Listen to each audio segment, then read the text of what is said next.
They found scratches inside the wing panel, not machine marks, fingerprints. Human fingerprints pressed into metal that should have been stamped by factory equipment. The American engineer stood there in the cold hangar, holding his flashlight steady, and felt something shift in his chest. This wasn't supposed to be possible. It was January 1945. The war in Europe was grinding toward its end, but nobody knew that yet. What they knew was that a German reconnaissance plane had crashed in the woods outside Bastogne. The pilot was dead. The plane was mostly intact. And when they dragged it back to the Allied air base in France, the mechanics gathered around it like surgeons around a body that shouldn't still be breathing. The aircraft was a Focke-Wulf FW-189, twin-engine, glass nose, built for observation and reconnaissance. The Allies had seen them before, usually high above the battlefield, watching, reporting, disappearing into clouds. But this one was different. Even before anyone opened the panels, you could see it. The rivets weren't uniform. The paint job was uneven. There were dents smoothed over by hand, patches welded in strange places, panel seams that didn't quite match. Lieutenant Robert Harmon was the lead engineer assigned to inspect it. He'd been doing this work for 2 years now. Captured enemy equipment always told a story. Sometimes it was about new technology. Sometimes it was about desperation. But this plane told a story he wasn't ready for. The fuselage opened like a rib cage. Inside, every surface carried marks, not damage, evidence of construction. The aluminum had been shaped by hammers. The wiring was hand-twisted, not machine-braided. The instrument panel wasn't standardized. Someone had carved wooden mounts for the gauges. Wooden, in a military aircraft. Harmon ran his fingers over the edges and felt the grain. His team spread out through the wreckage. Every inspection brought new impossibilities. The landing gear had been welded together from salvaged parts. The fuel lines were a patchwork of different metals, soldered with care that bordered on obsession. Even the seat had been rebuilt. The leather wasn't military issue. It was old, soft, maybe from a car, maybe from a couch. Outside, the January wind screamed across the airfield. Inside the hangar, silence pressed down like a weight. One of the mechanics, a kid from Ohio named Peters, found something behind the pilot's seat. A toolbox, civilian, scratched to hell, filled with hand tools that looked older than the war itself.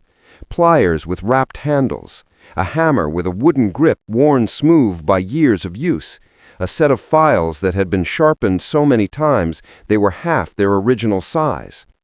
Harmon opened the engine cowling. The engines were real, factory-made BMW radios, still stamped with German military codes. But everything around them had been modified, repaired, rebuilt. The mounting brackets were handmade. The coolant system had been rerouted using hand-bent tubes. Someone had spent weeks, maybe months, making this plane airworthy again. But why? The record said this aircraft had been shot down in France in 1943, written off, lost. It should have been rotting in a field somewhere, or melted down for scrap. Instead, someone had found it, dragged it somewhere hidden, and rebuilt it piece by piece with nothing but hand tools and determination. That night, Harmon couldn't sleep. He kept seeing those fingerprints in the wing panel, kept imagining someone in a barn or a warehouse, working by candlelight, shaping metal with their bare hands while the world burned around them. The Allies had factories, assembly lines, thousands of workers building hundreds of planes. But someone on the other side had built one plane alone. The next morning, intelligence sent over the pilot's identification. His name was Klaus Zimmerman, age 47, not Luftwaffe, not military at all. He'd been a civilian mechanic from a town near Stuttgart. His file was thin, no combat record, no flight training documentation. Just a note that he'd been reported missing in 1943 after his town was bombed, presumed dead. But he wasn't dead.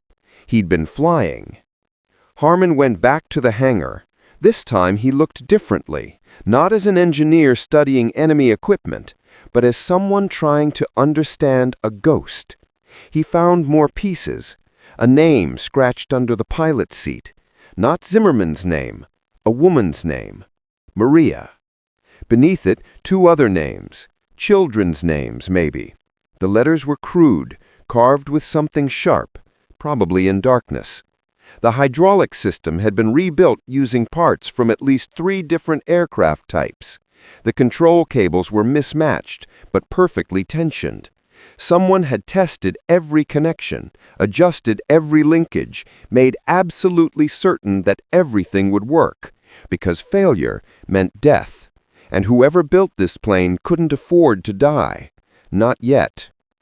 Peters found the log, tucked into a gap behind the instrument panel, wrapped in oilcloth. Handwritten. German. Dates and times and coordinates, but also notes, personal notes, scattered thoughts between technical entries. Harmon couldn't read German, but he could read desperation. The handwriting changed throughout the pages, started neat, became rushed, grew shaky, then steadied again with the kind of focus that comes when you have nothing left but purpose. Intelligence took the log, promised translations within a week, but Harmon already knew what it would say. This wasn't about Germany or the Reich or the war effort. This was about someone trying to get home, someone who found a broken plane in the wreckage of their broken country and decided that metal and determination could carry them back to whatever was left of their life. The question that kept Harmon awake wasn't how someone built a plane by hand. It was why someone would fly it alone into Allied territory. Zimmerman had crashed 20 miles behind American lines. He was flying west, away from Germany, toward the front. That didn't make sense, unless he wasn't running away, unless he was running toward something, or someone.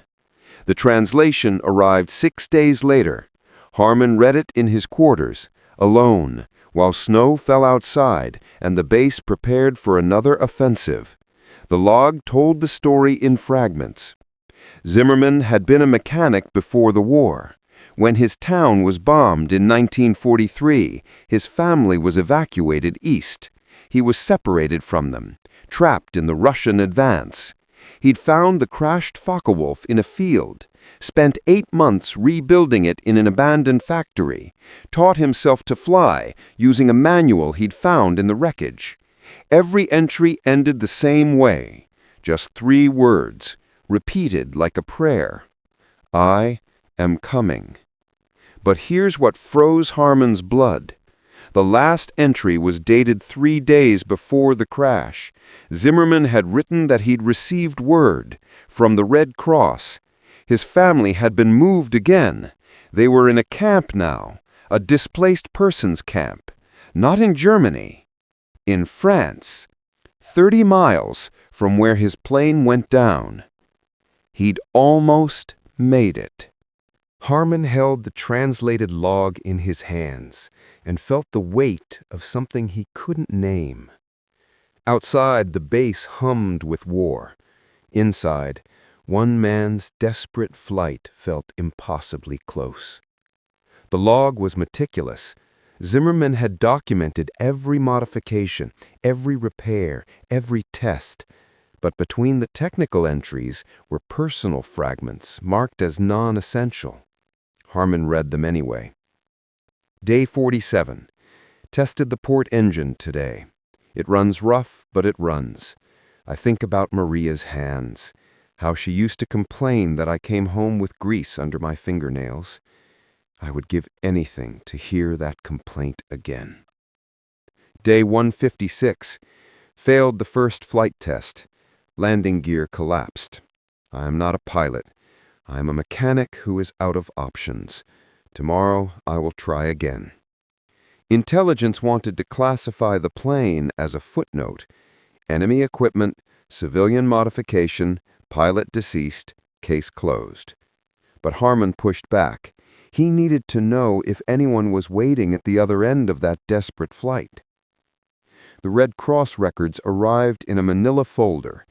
Camp de Lille, a displaced persons camp 40 kilometers from Bastogne. Among them, Maria Zimmerman, age 41. Children, Ernst, age 12, Anna, age 9. Zimmerman had died 30 miles from them. After 8 months of work, after teaching himself to fly, after crossing occupied territory and navigating without proper instruments, he had crashed because his hand-welded fuel line failed. 30 miles short. Harmon made a decision that would probably earn him a reprimand. He requisitioned a jeep. Peters volunteered to drive. They left at dawn with the translated log, the identification tags, and the toolbox with the worn grips and sharpened files. Camp de Lille looked like every other displaced persons camp. Rows of tents, mud lanes, people who'd lost everything trying to figure out what came next. The Red Cross coordinator sent a runner to find Maria Zimmerman. When Maria arrived, Harmon saw immediately why Zimmerman had built a plane with his bare hands. She moved through the camp with quiet strength. Her face carried the weight of 2 years spent not knowing, but her eyes were clear. She was still fighting, still hoping. Harmon told her everything, about the crashed plane, about the 8 months of reconstruction, about the hand-shaped panels and the carved names and the log entries that read like prayers, about a man who'd taught himself to fly because the distance between him and his family was unbearable. He told her that Klaus had crashed 30 miles away, that he'd almost made it, that his last log entry had said, "I am coming," and he'd meant it. Maria didn't cry, not at first. She just stood there, holding Ernst and Anna, looking at a point somewhere past Harmon's shoulder. Then she asked, very quietly, if she could see the plane. They drove her back, all of them, Maria and the children, and a ghost that rode in the empty seat. The base commander nearly lost his mind when a German civilian appeared in a secured area, but Harmon had stopped caring about protocol. In the hangar, Maria walked slowly around the Focke-Wulf, running her hands over the surfaces her husband had shaped. She found the fingerprints in the wing panel without anyone showing her, found the carved names under the pilot's seat, found the places where Klaus had solved impossible problems with nothing but will and love. Ernst asked if his father was a good pilot. Harmon said he didn't know. Said Klaus was a hell of a mechanic, though. Said this plane shouldn't have flown at all, but it did because Klaus had made it perfect. Anna found her father's toolbox, recognized the hammer immediately. Said he used to let her hold it when he worked on their car. Said it was heavy, but he always told her she was strong enough. Maria stood at the nose of the plane, where the glass had shattered on impact. She pressed her palm against the fuselage, right where Klaus would have sat, right where he would have been looking west, toward them in those last moments before the engines cut out and the forest rose up to meet him. She spoke then, in German first, then in broken English, said that Klaus had always been stubborn, said he never believed in impossible, said that when they were evacuated east and he was left behind, she had told the children that their father would find a way, not because she believed it, because she needed them to believe it. And he had found a way. He'd built it with his hands and flown it across a continent at war. 30 miles. In peacetime, that's an afternoon's drive. In war, it's infinity. But Klaus had tried to cross it anyway. Before they left, Harmon gave Maria the log, told her it belonged to her and her children, told her that engineers would study this plane for years, but the real story wasn't in the metal. It was in the margins, in the words that repeated like a mantra, "I am coming." Peters drove them back in silence. When they arrived, Maria thanked them, not for the news, but for letting her see what Klaus had built, for letting her understand that he'd never stopped trying, that the distance had beaten him, but his love had not failed. As the jeep pulled away, Harmon looked back. Maria stood there with Ernst and Anna holding the log, Klaus's tools in a box at her feet. But Harmon knew she was seeing something else, seeing a man in an abandoned factory shaping metal by candlelight, seeing love translated into rivets and welds and 8 months of impossible work.